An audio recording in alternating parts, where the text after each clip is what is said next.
Hi అండి. మనకు తెలిసింది మాజీ క్రికెటర్ అఫ్రీద్ అనే వేస్ట్ గాడు అనమాట వాడు. చాలా వేస్ట్ గాడు. ఎందుకంటే వాడేదో నెక్స్ట్ నేనే ప్రధానమంత్రి కావాలన్న థాట్‌లో అయితే వాడు మాట్లాడుతున్నాడు పాకిస్తాన్‌కైతే.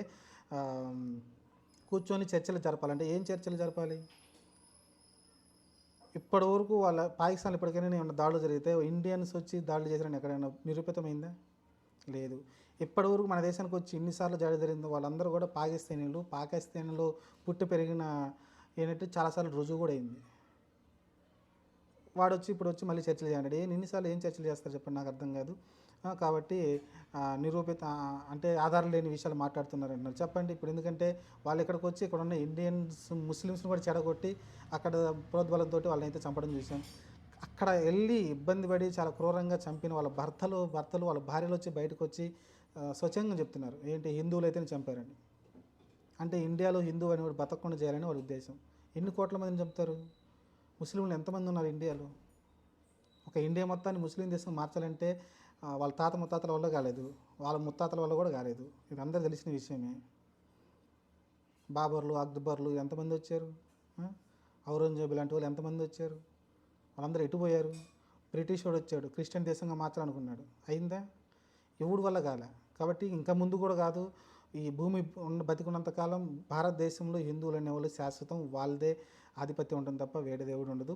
కానీ ఆధిపత్యం కూడా అనకూడదు, ఎందుకంటే మనం హిందూ ముస్లిం క్రిస్టియన్ అందరం కలిసి ప్రశాంతంగా బతకగలుగుతున్నాం. కానీ ఇది హిందూ దేశమని ఆ ముస్లిం దేశంలోనే మాట్లాడుకుంటున్నారు కాబట్టి అందుకని హిందూ దేశం అని నేను కూడా చెప్పాల్సి వస్తుంది. ఎందుకంటే ఒక పాకిస్తానుడు హిందుస్థాన్ అని పిలుస్తాడు, ఒక ఇరానోడు లేకుంటే అరబ్బులు ఎవరైనా సరే హిందుస్థాన్ అని పిలుస్తాడు, కానీ ఎవడు ఇండియాని భారత్ అని పిలవడు.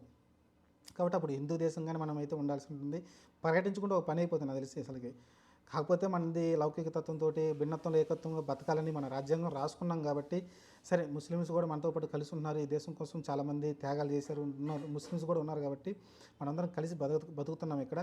ఈ అఫ్రీద్ అనేవాడు యాదవ్కి అది ఇప్పటికి అర్థం కాదు. చెప్పాను కదా, ఒక ఇమ్రాన్ ఖాన్ క్రికెట్ నుంచి వచ్చి పీఎం సీట్లో కూర్చున్నాడు. ఇప్పుడు అఫ్రీద్ కూడా అదే దోవలో వెళ్తున్నాడు. కాబట్టి ఇలాంటి ఏదో ఒక సంచలన ప్రకటన చేస్తే వాళ్ళ ప్రజల దృష్టిలో హీరో అయిపోవాలని చేస్తున్నారు. నాకు తెలిసి పాకిస్తాన్ ప్రజలు కూడా దీన్ని ఖండిస్తారు ఖచ్చితంగా. పాకిస్తాన్ ప్రజలకు ఇండియా మీద చాలా ప్రేమ ఉంది, రాజకీయమే నడుస్తుంది తప్ప ఇక్కడ ఏం జరగట్లేదు. కొంతమంది వాళ్ళ వాళ్ళ దాన్ని ఏమంటారంటే వాళ్ళ వినికిడి కోసం, అంటే మేము కూడా ఉన్నామని చెప్పుకోవడం కోసం ఇలాంటి అయితే అప్పుడప్పుడు ఇలాంటి చిల్లర పనులు అయితే చేస్తూ ఉంటారు ఉగ్రవాదులు అయితే. ఇప్పుడు ఆ చంపడం వల్ల వాళ్ళకి వచ్చింది రూపాయి కూడా వాళ్ళ లాభం ఉండదు. నిజం చెప్తున్నాను, రూపాయి కూడా లాభం ఉండదు. కాబట్టి ఇండియాకి వచ్చిన నష్టం ఉందంటే ఏముంటుంది? ఆ కుటుంబాలు ప్రాణాలు పోగొట్టుకున్నారు. అలానే కొంచెం ఆ కుటుంబానికి తోడు అనేది ఒక భర్త లేకపోవడం, లేకుంటే ఎవరికి లేకపోవడం కొంచెం ఇబ్బంది అయితే కలుగుతుంది. వాళ్ళకు దుఃఖంగా మారుతుంది తప్ప ఉగ్రవాదకు వచ్చింది ఏముంది చెప్పండి? వాడికి వచ్చిన లాభం ఏముంది చెప్పండి? వాళ్ళు చెప్పడం వల్ల సామాన్యుల్ని.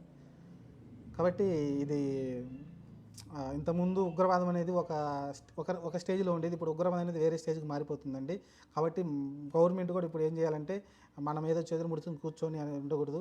ఖచ్చితంగా మనకి ఆ ఏరియా మనకి అడ్డంగా ఉంది, ఆ ఏరియాలో ప్రమాదకరంగా ఉంటే లేపేసేయండి, అవసరం లేదు. ఇంకా వాడు సామాన్య ప్రజల దృష్టికి వస్తే మనం కూడా అక్కడ ఉన్న పాకిస్తాన్ సామాన్య ప్రజలు మనం మైండ్లో పెట్టుకోవాల్సిన అవసరం లేదు. ఎందుకంటే వాళ్ళు రేపొద్దున అక్కడ పుట్టి పెరిగిన పిల్లలను కూడా వాళ్ళు మార్చేస్తారు.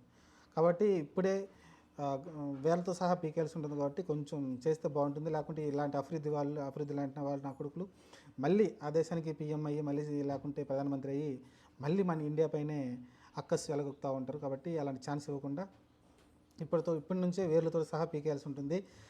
చిన్న పిల్లలు మనం కనికరం చూపిస్తే ఈ రోజులాగానే మన దేశ సామాన్య పౌరుని అయితే కోల్పోవాల్సి ఉంటుంది. చూద్దాం మరి ఎలాంటి యాక్షన్ తీసుకుంటారో చూద్దాం. మరి మోడీ గారు కొంచెం గట్టిగానే స్ట్రాంగ్గానే కౌంటర్ ఇచ్చారు. ఏం జరగబోద్దో ముందు చూద్దాం ఏం జరిగిద్దో.